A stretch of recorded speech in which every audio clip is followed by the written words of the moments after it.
If your nervous system feels tired and you're longing for a deeper, more embodied connection with the divine, I'd love to invite you to my free Sacred Intimacy Snapshot. In just a few minutes, you'll discover which area of intimacy in your life is asking for care right now, and you'll receive a gentle 4-part mini course to help you tend to what's next on your journey. You can take it at innerlightcompanion.com. Welcome to the Inner Light Companion, a space to personalize your spiritual journey with the 12 sacred intimacies. I'm Tamara, your companion and guide. Each episode of this podcast explores a facet of connection with the divine, yourself, others, and the world, offering clear markers to recognize, gentle practices to try, and stories that help you grow what's strong and tend to what needs to grow. Move at your pace and use the name for the holy that fits your heart. This isn't therapy or advice. It's a meeting of souls, a place to listen deeply, ask real questions, and remember the wisdom already within you. I invite you now to take a breath. Let's begin.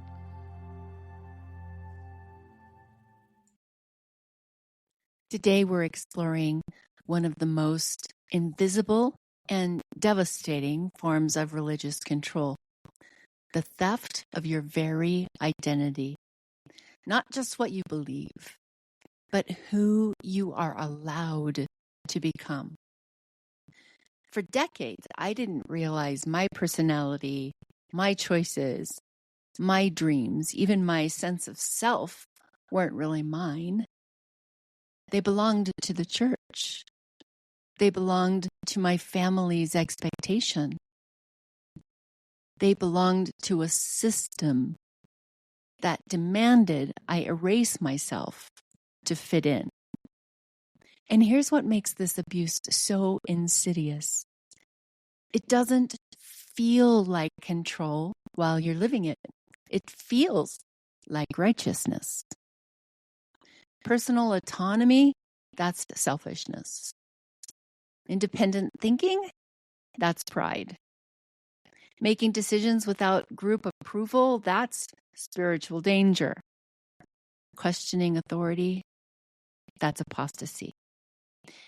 This episode is about naming how high control religion steals your identity from childhood and how to reclaim the sacred freedom to develop into your authentic self, separate from the group. Welcome to the Inner Light Companion. I'm Tamara Ridge, and this is bonus episode 13 of Naming Your Sacred Freedoms that were taken by high control religion. The freedom of identity and self-development. Reclaiming your right to become who you really are. Let me tell you about the moment I realized that I had no idea who I was. The strange part is I didn't see it clearly while I was in the church. I only recognized it after I left. And 12 years later, when I was 18, I discovered that I could draw. It was so simple. I picked up an animated children's book. It was like one of those Disney books. I don't know if you remember, I might be aging myself, but door-to-door salespeople used to bring things like the Encyclopedia Britannica to people's homes. And my family had these books that were like these big volumes of Disney animation stories written in book form. So I started copying what I saw on the page. And to my surprise, my hands just did it. They created lines and shapes and expressions. I could recreate the images really easy. It was almost effortless. And there was a kind of quiet joy in it, a feeling of, oh, this is me. This is mine. Look what I did. I didn't have language for it then, but That was my first real glimpse of my creative self, of a part of identity that was separate from the group, separate from church callings, separate from the good Mormon girl I was supposed to be, and even separate from the turmoil and abusive relationships that were going on in my home. And then, almost immediately, it got buried. Because instead of following that spark, I followed what Mormonism calls the plan of happiness. Marriage in the temple, children, callings, service, obedience, exhaustion. Oh, that's not part of it. Sorry, I put that in myself. I followed the life built around worthiness interviews and internal families, not around discovering who I actually was. And it's funny because as I sit here, Relief Society had homemaking nights where you could go and learn homemaking skills. And that never actually touched my soul. But that was supposed to be the repository of where women could discover who they actually are. It's such a lie. There was a pivotal moment when that path could have shifted for me, where I could have chosen myself. It was after 7 years of infertility and a full year of waiting to adopt, when several adoptions had fallen through. I think there were maybe 8 babies that became available, supposedly for adoption, and then were taken from us when we showed an interest. So I finally decided that I would just live child-free. I actually had made that decision and it felt right in my body. I remember feeling this quiet, tentative curiosity. If I'm not going to be a mother in the way the church promised, then who will I be? What might my life look like if I let myself explore other parts of myself? I didn't even know what those parts were yet, but now, looking back, I like to imagine that I might have found my way back to art, to that 18-year-old who lit up the first time she picked up a pencil and discovered the magic it could create. That could have been the moment I turned toward art, toward myself. But then the phone rang. An adoption placement came through, and I went back on my decision to explore what my life might be like without children. I stepped back into the role the church had scripted for me instead of following that small, fragile thread of my own becoming. I didn't stop drawing because I lost interest. I stopped because there was no room for that version of me inside the roles I was expected to play. Now, at 59, looking back with 4 years of art practice behind me, I can see it with heartbreaking clarity. I picked up as a 55-year-old woman something that had lit up my whole being when I was 18. Something that could have brought me decades of joy, self-expression, and maybe even an entirely different career path. For 41 years, my love of art was diverted. And that wasn't by accident. It was by a system that taught me your desires are selfish, your time belongs to the church, your gifts are only holy if they serve the institution. So when I say there was a moment I realized I had no idea who I was, this is what I mean. I realized that the girl who lit up holding a pencil at 18, that artist, got pushed aside so the righteous Mormon woman could take her place. Makes me sad. I didn't know that inside I'd always been an artist. I didn't know that because for 41 years I was busy being who the church told me to be. It wasn't until I left, picked up a pencil again at 55, and felt that same joy flood my body that I could finally say, oh, this is who I've always been. I just wasn't allowed to build a life around her. And that is the cost of losing your freedom of identity and self-development. It's not just losing beliefs, it's losing decades of becoming the person you actually are. I was 43 years old when I left the Mormon church. And for the first time in my life, I had to answer a question I'd never even been allowed to ask. Who am I when I'm not performing for the group? I couldn't answer it. The question actually just felt like it pointed to a void because for 43 years, every part of my identity had been prescribed for me. What I wore, modest clothing, temple garments. What I believed, the approved doctrine with no deviation. What roles I played, wife, mother, primary pianist. What I valued, family, temple work, service. What I wanted, an eternal family, life in the celestial kingdom. Who I was allowed to become, submissive, obedient, sweet. Sometimes I'm nice, but I'm not often sweet. And here's the devastating truth. I'd spent 43 years building an identity that wasn't mine. It was the church's identity, borrowed, performed, enforced. And when I walked away from the church, that entire identity collapsed. I didn't just lose my community. I got confronted with an absent sense of self. I wish I could tell you that when I left the church, I immediately stepped into this spacious, empowered sense of self. I didn't. What I stepped into first was profound disorientation. I didn't just feel unsure.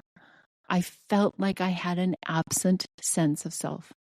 For my entire life, I'd measured who I was against prescribed rules about what I should do, who I should be, and even what I was allowed to feel. My worth was always calculated against someone else's standard, leaders, manuals, doctrine, not against my own inner truth. And here's something that doesn't get talked about enough.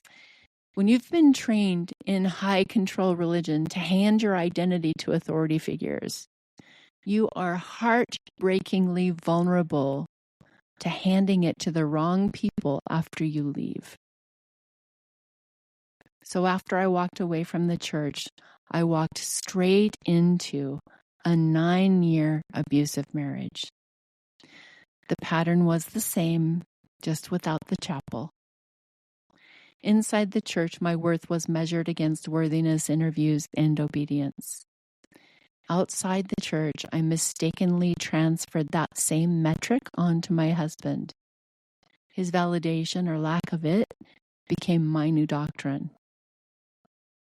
He defined my identity for me, and because I had so little internal sense of self, I believed him.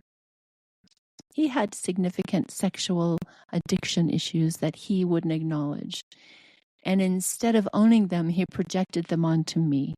He told the story that I was the problem, that my protests were insincere, that this was what I really wanted. He insisted on a sexual identity for me that was profoundly misaligned and deeply harmful. It was the same dynamic as church authority, just in a different costume. I define you. You don't get to define yourself. That marriage lasted 9 years. It wasn't until I left that relationship that I had my first real glimpse of a different possibility. Maybe I could define myself. I remember buying paint by number kits and sitting alone in my apartment, filling in the colors. It was such a small thing, but it was one of the first times that I did something simply because I wanted to, not because it served a calling or because it pleased a man. And right alongside that tiny spark of self came a terrifying void. Without the church, without a husband, without someone else to define myself against, who was I? I didn't know my own preferences. I didn't know what I liked.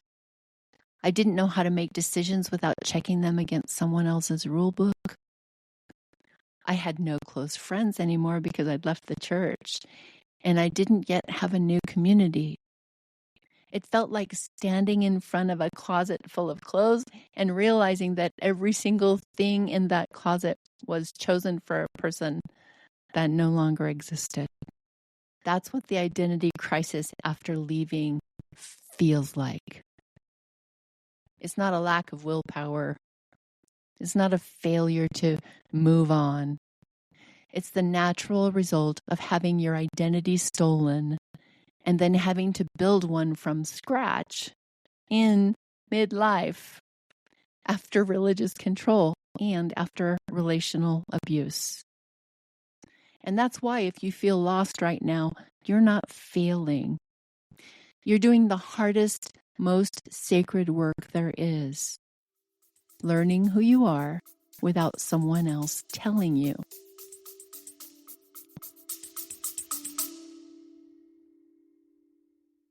I'm developing a 4-week online retreat called Awakening Your Inner Light, specifically for people coming out of high control religion who want to learn meditation, how to trust their intuition, and how to build direct connection with the divine. If you want to be on the early access list, email me at Tamara at innerlightcompanion.com. That's TAMARA at innerlightcompanion.com.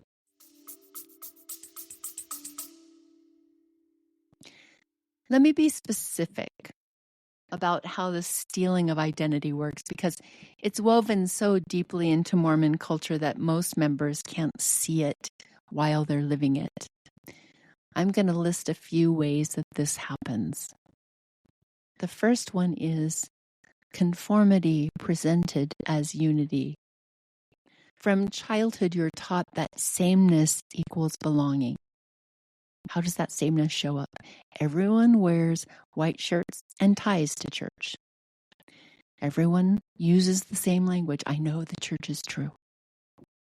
Everyone follows the same life script: mission, marriage, temple, children.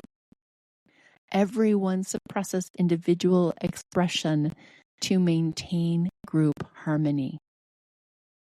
The message is clear. Your uniqueness threatens the group. Conformity keeps you safe.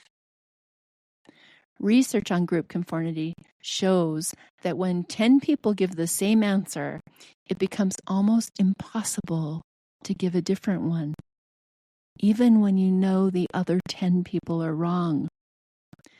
That's exactly what happens in testimony meetings. After 10 people say, I know the church is true, how can you get up and say anything different? How can you sit in your seat looking like you don't have a testimony at all? The second way it shows up is that individual thought is reframed as spiritual danger. In high control religion, critical thinking isn't just discouraged, it's reframed as sin. If you question doctrine, that's doubt. And before you question the doctrine, you should doubt your doubts. If you're reading material that's critical of the church, that's exposing yourself to Satan, and you've promised not to associate yourself with anything that goes against church teachings. If you trust your own spiritual experiences when they contradict the prophet, that's pride, because the prophet is never wrong. If you disagree, you're the one with the problem. You want to develop your own beliefs? Now you're stepping into apostasy. Your independent thought is treated as a threat to your eternal salvation.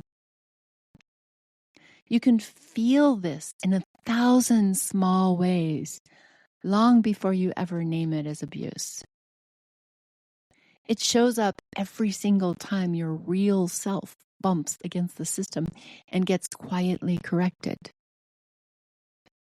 I'd already had experiences of being punished for thinking independently, like the time I was released from Relief Society spiritual living teacher for going off manual. But the theft of my identity went deeper than callings. Another way it shows up is life decisions that are controlled by group authority. You weren't allowed to make major life decisions without group approval. When to marry. Better to marry young in the temple than risk temptation. Who to marry. Only marry a returned missionary, someone temple worthy. Whether to have children. Multiply and replenish the earth is a commandment. It's our sacred mission as men and women to give Heavenly Father's spirit children bodies so that they can come down and experience this life. Career choices. Women should prioritize motherhood. Men should provide. Where to live. Stay near family, near the temple, in strong wards. How to spend money. 10% tithing first, always. And fast offerings, or you're not really righteous. Your life trajectory wasn't yours to choose. It was prescribed by the organization's expectations. When I tell you that high control religion shapes your most intimate life decisions, I don't mean that abstractly. It chose my first marriage for me. I got married at 23, and in Mormon culture, that already felt late. All my friends had married at 18 or 19, so by 23, I felt like an old maid. The pressure wasn't subtle. Every lesson, every fireside, every Relief Society conversation reinforced the same message. Your righteous path is marriage in the temple and motherhood as soon as possible. If you're not on that track, something's wrong with you. It was even the frequent topic of conversation among my yet-to-be-married female friends when I attended the singles ward. So when a man 11 years older than me came along, controlling and rigid, but temple-worthy, I overrode my hesitation. I remember crying to my mother a month into the marriage, telling her I'd made a mistake. She said the D word, divorce. And my whole body froze. We'd been sealed in the temple, eternal marriage, forever family. I told myself, no, I'm going to make it work. And I stayed 14 years. Looking back, I can see how much group pressure and doctrine sat in that decision. I didn't stay because it was safe or loving. I stayed because my identity as a temple-married Mormon woman felt more real to me than my right to be unharmed. Leaving the marriage would have meant not just ending a relationship, but breaking the role the church had handed me. And at that point, I didn't know I was allowed to exist outside of that role. I also thought I always wanted to be a mother. That was the only story I was ever given. Motherhood wasn't presented as one beautiful option among many. It was the sacred identity, the proof that you were living the plan of happiness. There was no language, no imagination for a woman choosing a different life that might fit her better. From where I stand now, I can admit something that would have felt like heresy to speak out loud then. But I would have been happier choosing a different life path because I never got to ask the question, do I actually want this? Or is this just what I've been told a righteous woman wants. That option to build a life that fit me never felt available. This is what it looks like when freedom of identity and self-development has been stolen. You don't just lose the ability to say no. You lose the awareness that no is even on the menu. Another way it shows up is that belief, that edict, that subordination to authority is the divine order. In high control religions, hierarchy isn't just structure, it's theology. Bishops have authority over your spiritual worthiness, no matter how worthy they are. Priesthood holders, always men, have authority over women. Parents have authority over children's spiritual development. And that's funny because when I left the church wouldn't let me bring my daughter with me. They said that she had to be of age to withdraw herself. So it applies for them when it's convenient. The prophet's words supersede your own spiritual experiences. You're taught that questioning authority equals questioning God. Talk about feeling stuck. And when you are treated as subordinate, your sense of agency atrophies. The thing that the church talks about so loudly, free agency, is actually atrophied in the church. Studies show that when leaders are exploitive, people stop feeling like they belong and become less likely to take initiative or feel in charge of their own lives. You learn to doubt your own judgment. You learn to seek permission for decisions that should be yours alone. When I talk about being treated as subordinate, what wounded me most wasn't actually the worthiness interviews, as invasive as they were. I'd been trained my whole life that men held the priesthood, that women should be subject to their husbands, that male authority was just how God set things up. So having a bishop ask intimate questions about my body, my thoughts, my marriage felt intrusive, but it didn't register as the deepest injury. The real damage happened inside my first marriage. I was in a relationship where my feelings and needs simply didn't matter. My husband told me more than once that women were, quote, too much trouble. So I spent 14 years trying to be less trouble.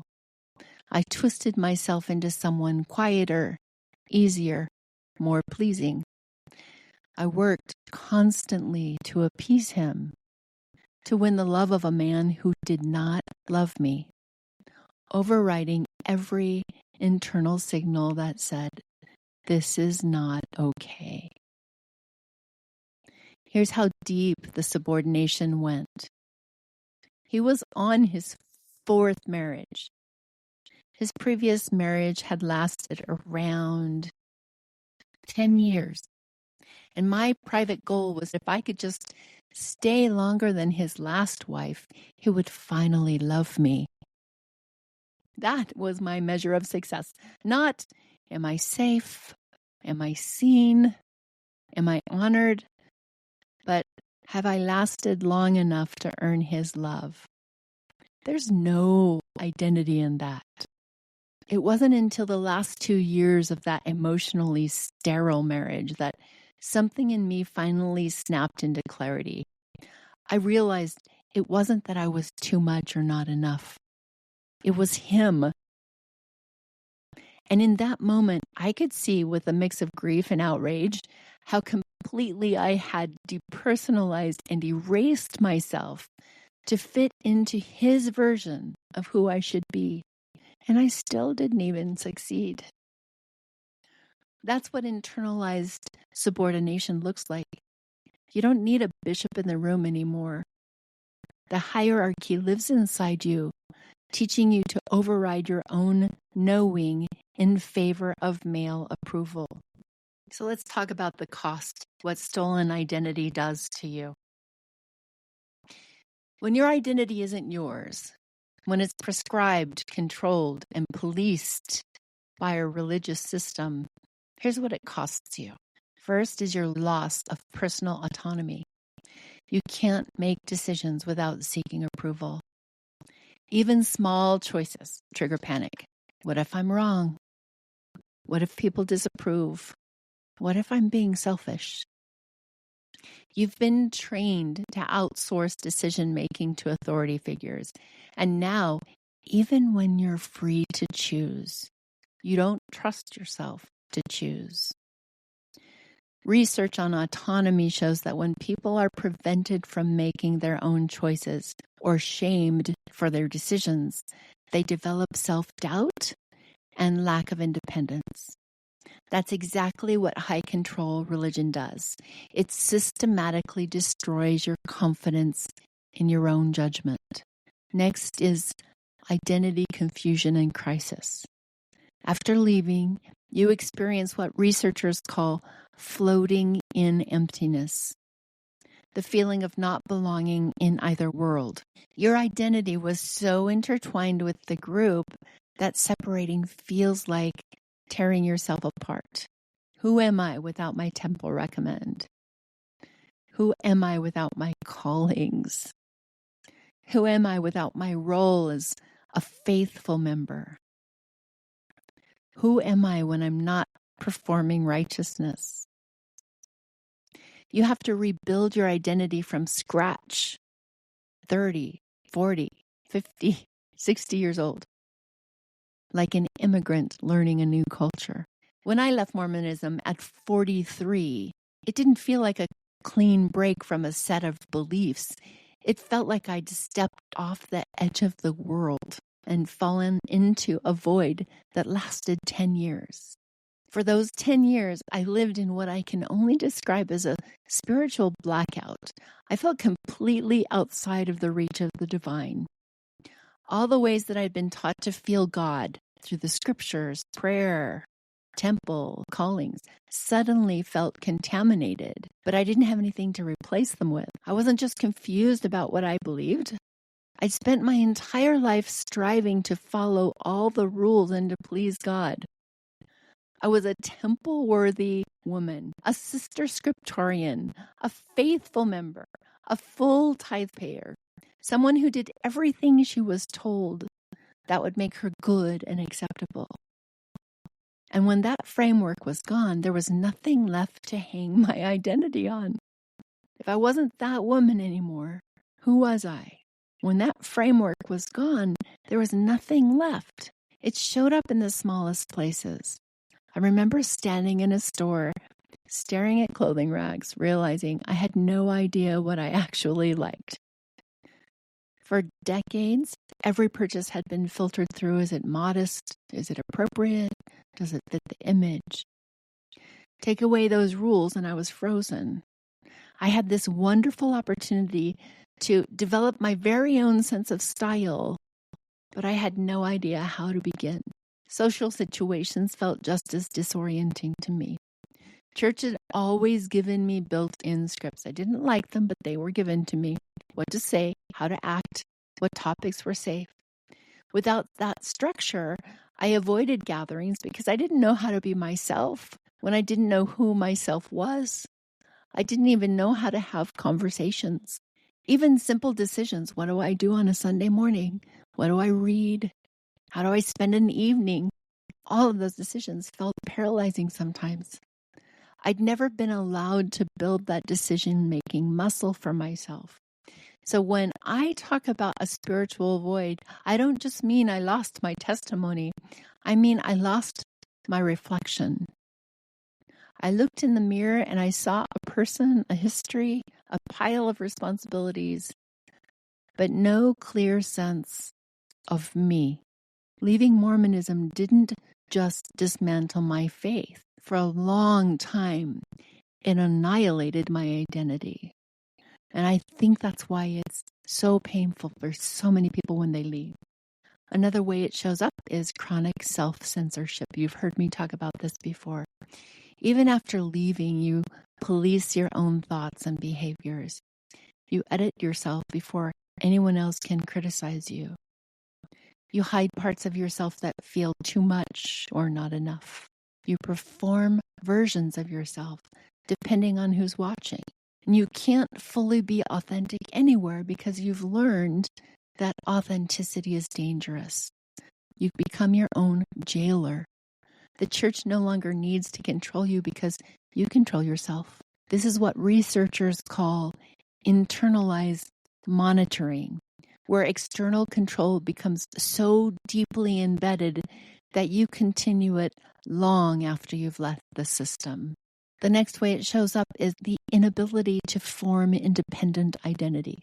You don't know what you actually want, like, or believe. You can't name your own values separate from what you were taught.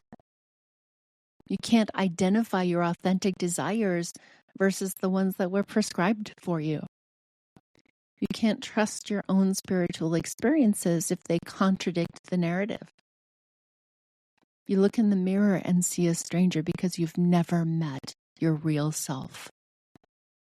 Research on leaving high-control religion shows that one of the most painful challenges is discovering that your entire identity was founded on the group. And when you leave, you don't know anything about yourself. One of the first real choices I made after leaving was about my body. I started getting tattoos. Each one of them felt like a declaration. This is my body. It belongs to me and me alone. After decades of being told what I could and couldn't do with my skin, my clothes, my piercings, marking my own body on purpose was an act of sovereignty. It was the beginning of saying, I get to decide what happens here. I remember one night, around 10 p.m., the stake presidency showed up at my house. By then, I'd already told the bishop that I was leaving the church. The stake presidency showed up without an appointment, which they're famous for after you've made such a radical decision as leaving the church. So they can talk to you about your decision and try to talk you out of it. I opened the door in a sleeveless tank top. I remember immediately putting it out. Oh, I'm just in a tank top, and laughing. They said they didn't care what I was wearing, but naming it out loud was very intentional for me. I was throwing it in their faces. I'm not doing this the way I'm supposed to anymore. I'm not hiding my shoulders. I'm not hiding my choices. I'm done performing worthiness for you. It wasn't a gentle experiment. It was a clear act of defiance against a system that had been policing my body and my identity my entire life. And then there was coffee. I had never tasted coffee as a believing Mormon, not even once. But after I left, I finally tried it, and I remember joking, God can't be Mormon because God made coffee, and coffee comes from heaven.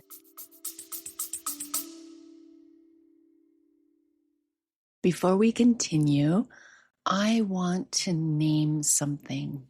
I've been creating a small space called Grace's World because I believe spirituality belongs with humanness, not above it. Grace's World isn't teaching or advice. It's just ordinary moments, mugs filled with hot drinks, mornings, feelings that don't need fixing. If that sounds like something you'd like to sit with, you're welcome to visit. Just go to innerlightcompanion.com/Grace's World. And if you don't want to visit, that's completely okay. Let's continue. It was playful, but underneath the joke was something serious. I was letting myself experience something purely because I was curious about it, not because it passed a worthiness test.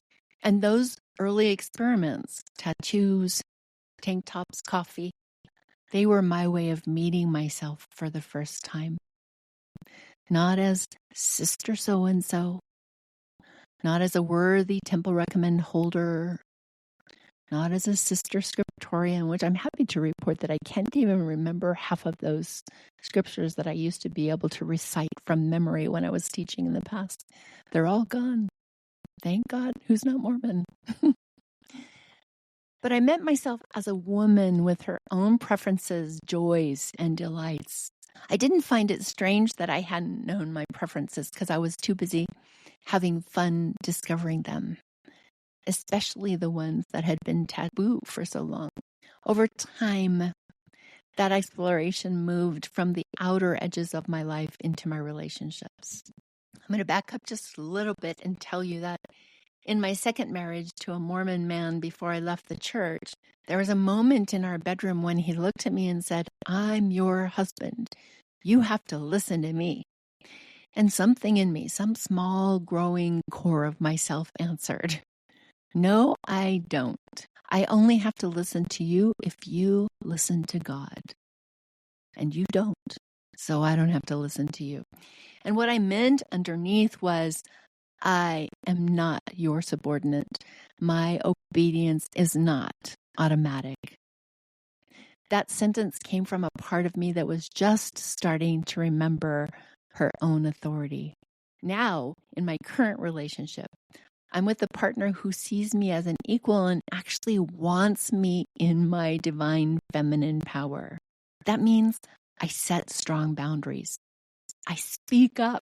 I tell the truth about what I feel, and he respects that. At the same time, the old wiring still shows up sometimes. I still catch myself seeking his approval before making a choice, like I need someone to sign off on my desires. When I notice that, I pause and I remind both of us, I speak for myself. I have my own voice, and he honors that in a way that would have never been tolerated in my earlier marriages. Spiritually, the biggest act of self-definition came when I was 53, when I encountered Yogananda through my partner. For the first time in my life, I chose a spiritual path because it resonated with my actual inner experience, not because it was handed to me by my family or by institution. Studying his teachings, receiving Kriya initiation, and feeling that burning in my heart wasn't about joining a new system. It was about recognizing this is how my soul already knows God. And I'm choosing to walk with that. Now, at 59, here's what I know that I couldn't have imagined back then. We are built with the raw material of spirituality woven into us.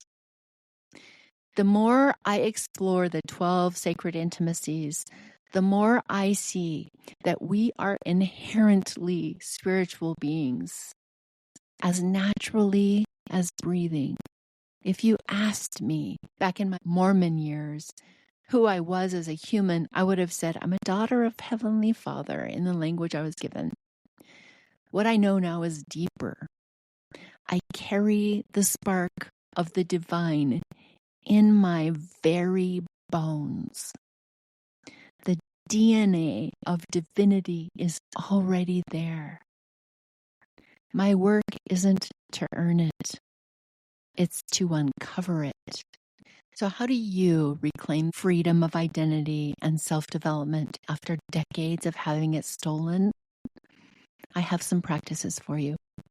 Practice number 1 is give yourself permission not to know. Accept that you don't know who you are yet, and let that be okay. You're not broken for being confused. You're starting the developmental process of identity formation that was stolen from you in adolescence. Most people figure out their identity in their teens and 20s. You're doing it at 40 or 50 or 60. That's not failure. That's courage. If you'd like a daily practice around this, then when you're feeling paralyzed by not knowing who you are, place your hand on your heart and say this: I don't know who I am yet. And that's part of becoming who I've meant to be.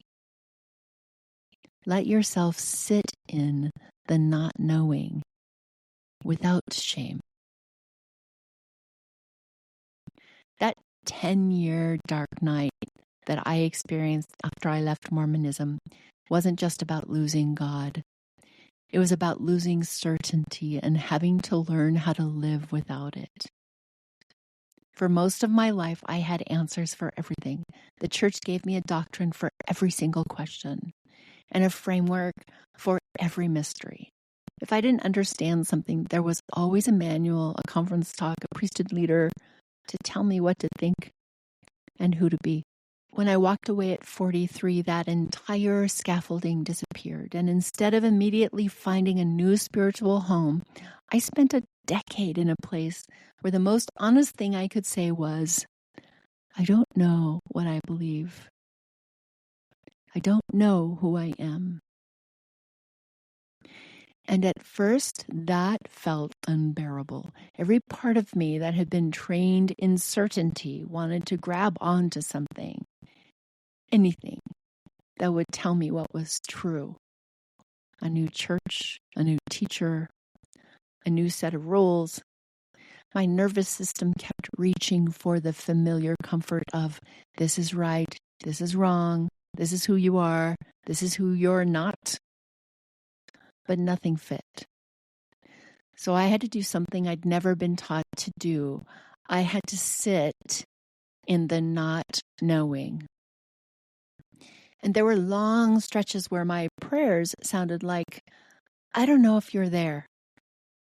And my journal entries were just, I don't know. I had to let myself say out loud, I don't know what God is anymore. I don't know what I am anymore. I don't know what life is for if it's not about earning eternal rewards. And then I had to resist the urge to quickly patch those holes with a new system just because the emptiness was uncomfortable. And I have to tell you that my exploration of finding new systems were enough to repel me against jumping into a new system. The only option I had was to sit with the emptiness. Over time, something quiet and important started to happen. The more I practiced not rushing to fill the void, the more I realized that the void itself was doing something to me, tolerating ambiguity, letting questions stay open, letting identity stay unfinished, began to loosen all of the false selves I'd been performing. Every time I chose I don't know yet over I need an answer right now, another layer of who am I supposed to be fell away. That tolerance for not having answers became the foundation for authentic identity. Because here's the truth. I couldn't find out who I really was while I was still frantically trying to become who I thought I should be. As long as I was desperate to fit into a new mold, new theology, new labels, new certainty, I was just repainting the old cage. It was only when I allowed myself to live for a long time in the messy middle of no system fits me right now that my real self started to surface.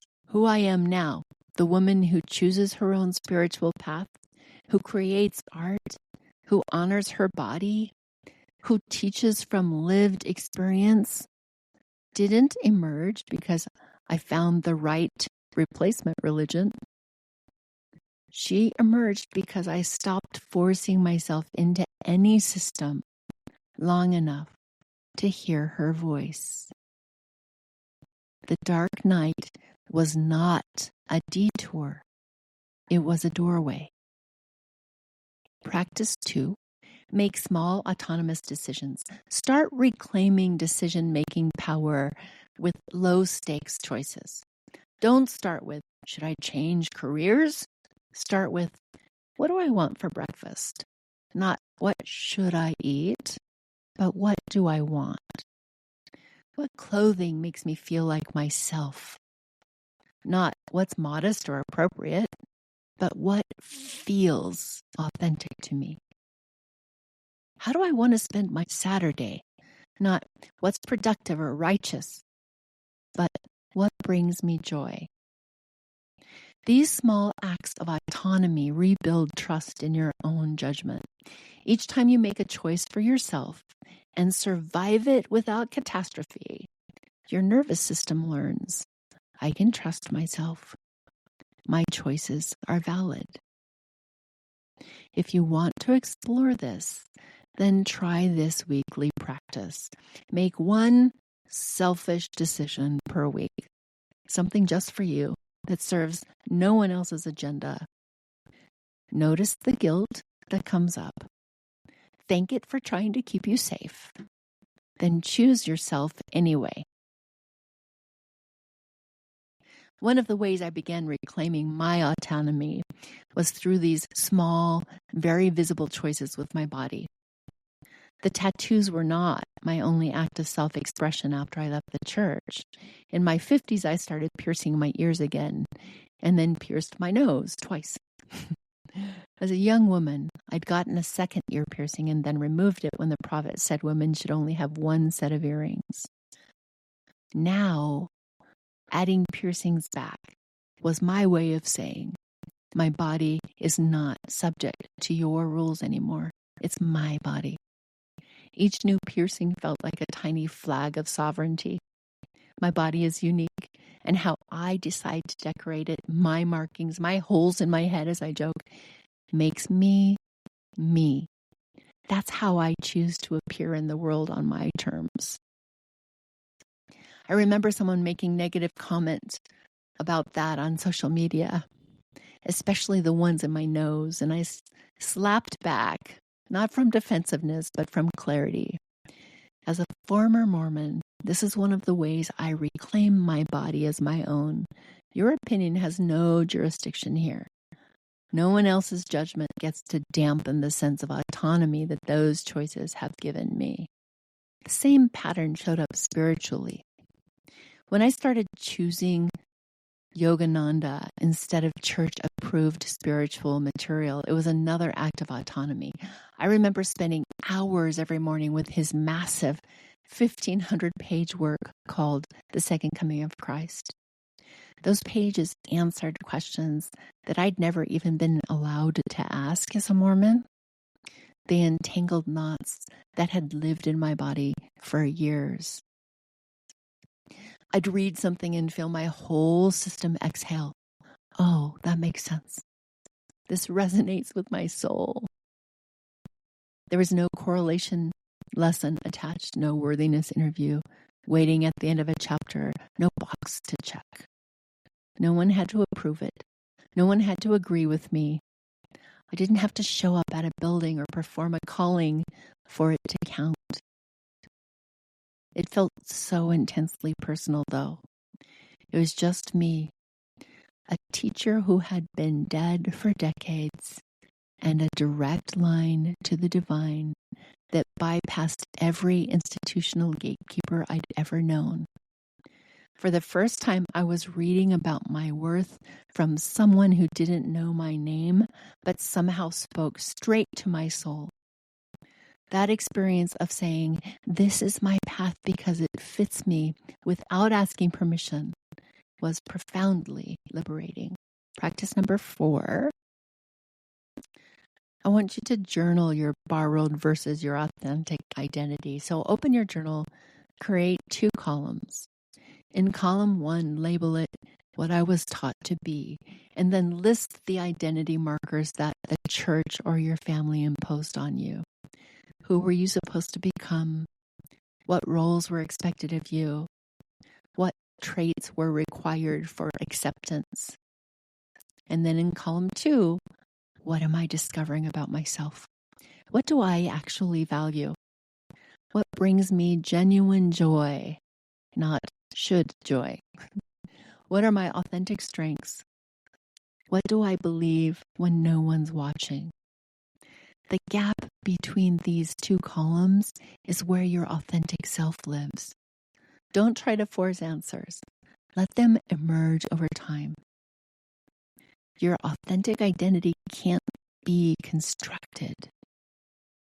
It's to be discovered. So practice 4. Find one safe relationship. You can't rebuild identity in isolation. You need at least one relationship where you can fully be yourself without performance. This might be a therapist who specializes in religious trauma, a partner who loves you for who you're becoming, not for who you were, or a friend who left the same system and understands the journey, or even an online community of people who are reclaiming their identities.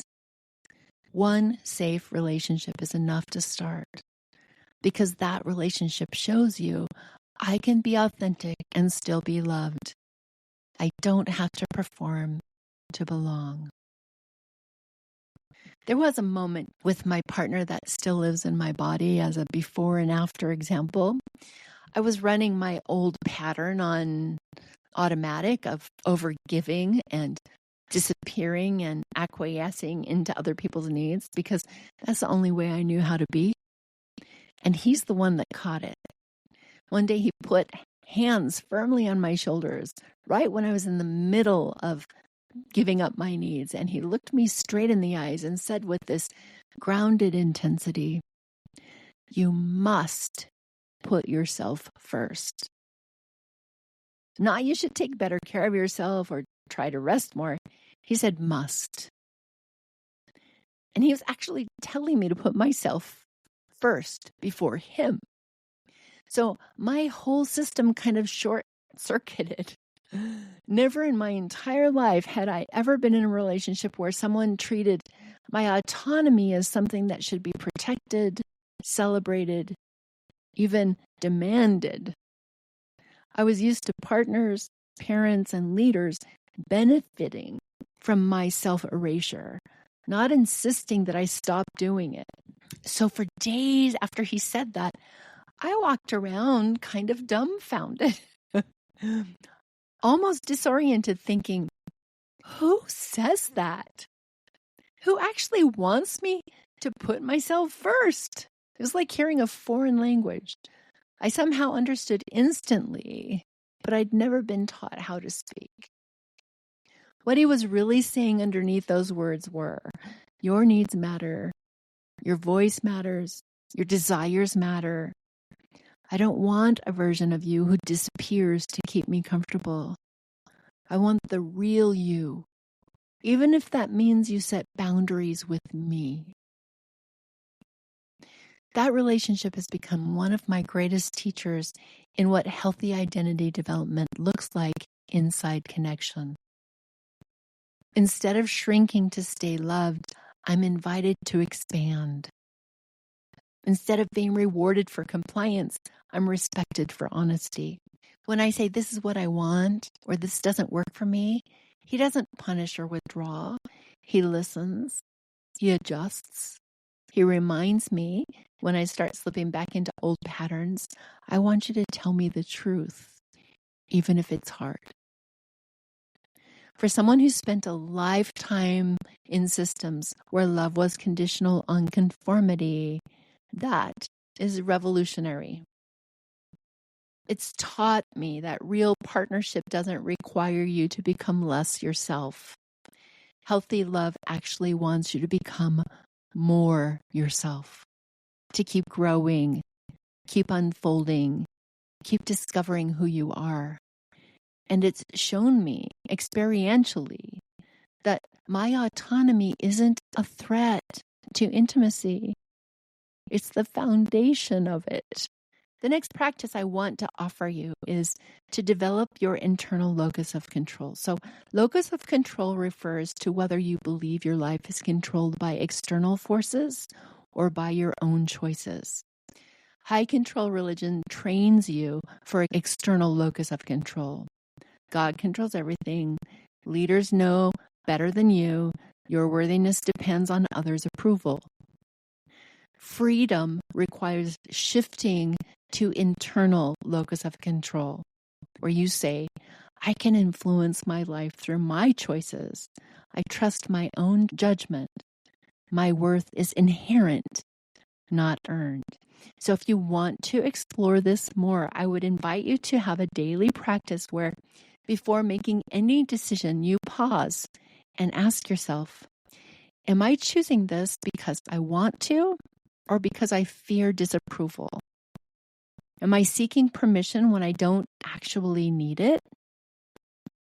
Would I make this choice if no one else would ever know? Over time, you'll notice when you're acting from old conditioning versus authentic choice. The next practice I want to offer to you is celebrating disobedient growth. So every step toward authentic identity feels like disobedience when you've been trained for conformity. So reframe it. What the church calls rebellion, you can call becoming. And celebrate evidence of identity development. You had a thought that contradicts church doctrine and you didn't panic. Celebrate that. You made a decision without seeking anyone's approval and you survived. Celebrate that. You expressed a preference different from the group and the world didn't end. Celebrate that. You trusted your own spiritual experience over someone's authority. Celebrate it. These aren't failures. These are victories. Here's what I know in my bones. After 59 years and finally reclaiming my identity, the divine does not require your self-erasure to love you. True spiritual intimacy requires you to become more yourself, not less. Every spiritual teacher I've studied, Yogananda, Patanjali, Christ through Yogananda's lens, taught the same truth. Your authentic self is not separate from the divine. It's an expression of it. When high control religion tells you to erase yourself, suppress your uniqueness, conform to the group, that's not God talking. That's human control systems maintaining power. God gave you autonomy, discernment, and the capacity for self-determination. Using them isn't rebellion. It's worship. The divine doesn't want your performed perfection. The divine wants your authentic practice. There's one spiritual experience that, for me, gathers this entire question of identity, abuse, and becoming into a single sentence. It happened the night after my father died. My whole life, there had been one aching, unanswered prayer repeating in the background. Why was I born into this family? Into the chaos, into the abuse, into a home where I did not feel safe or seen. I carried that question through everything, through childhood trauma, through Mormonism, through abusive marriages, through leaving the church, through the 10-year dark night where I couldn't feel God at all. It was like a thread running through every version of my identity because that's what trauma does. What was the point of all of this? Why this family? Why this story? Why me? The night after I learned my father had died, that lifelong question returned to my mind, but it wasn't me asking it. It was a reference with the answer. You were born into this family so that today you would know that I've held you all along. Not, I started holding you once you left the abuse. Not, I held you once you left the church. Not, I held you once you finally healed and figure out who you are. You would know that I've held you all along. In that moment, the entire span of my life was inside that sentence. The dangerous childhood home, the emotionally sterile and abusive marriages where I erased myself to try to belong, the years of performing as the good, temple-worthy, full tithe-paying Mormon woman. The night I told the bishop I was leaving and the state presidency showed up at 10 p.m. to try to stop me. The 10-year spiritual blackout where I didn't know what I believed or who I was. The tattoos, the piercings, the tank tops, the coffee, the art, the wild fumbling toward autonomy and self-definition. All of it held. That sentence didn't come with conditions. It didn't say, I've held you when you were obedient. It didn't say, I've held you when you were righteous, when you got it right, when you were who other people wanted you to be. It said, I've held you all along. Through the abuse, through the indoctrination, through the leaving, through the dark night, through the identity crisis and the reconstruction. That is the spiritual truth that sets people free. Because what the church told me was, be who we say you should be, and then you're safe. Fit this mold, and then you belong. Obey our rules, and then you're worthy of love. Human systems required me to trade away my identity to be held. The divine never did. That night after my father died, what I heard was not a demand to become someone else. It was a revelation that I'd been loved, held, accompanied in every version of myself, even the ones I built just to survive. The divine has never required you to be anyone other than who you truly are. The church required that. Family required that. Abusive people require that. The divine has been holding who you really are the entire time, patiently waiting for you to remember you were never outside the arms of love, even when you had no idea who you were. For decades, you were told that freedom equals selfishness, that autonomy equals pride, that independent thought equals spiritual danger. Those were lies designed to control you. The truth is this: freedom of identity means knowing yourself well enough to make choices that align with your authentic values. Personal autonomy means trusting your own judgment while remaining open to growth. Self-development means becoming yourself, not conforming to someone else's image. You're not too broken to have an identity. You're not too damaged to make your own decisions. You're not too far from God to trust your own spiritual experiences. You are exactly where you need to be in the sacred process of becoming who you really are. For this week, I'd like to invite you to just choose one practice from today's episode. Permission not to know. Say, I don't know who I am yet, and that's okay when identity confusion arises. Make small autonomous decisions. Just one choice this week, just for you, without seeking approval. Journal about borrowed versus authentic identity. Write 2 columns, what you were taught to be versus what you're discovering. Celebrate disobedience. Notice one rebellious act of identity development and celebrate it. If this episode resonated with you, I want to hear your story.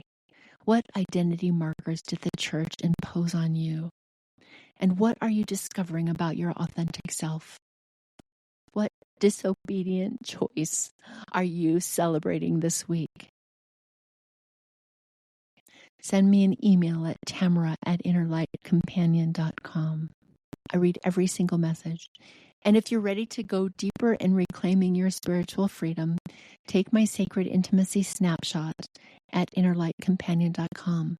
It's a 5-minute assessment that helps you identify where to begin in your reconstruction journey. Next Friday, we're concluding this freedom series with episode 23, Freedom from Exploitation.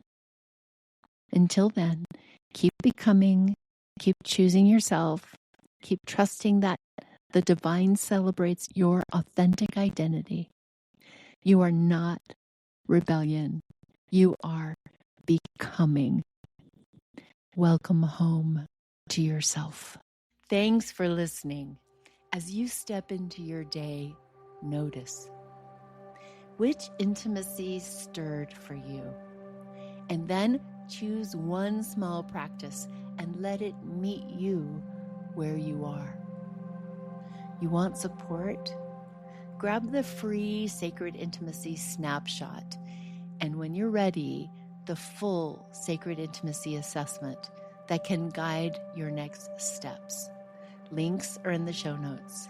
Until next time, walk gently, listen deeply, and trust the light within.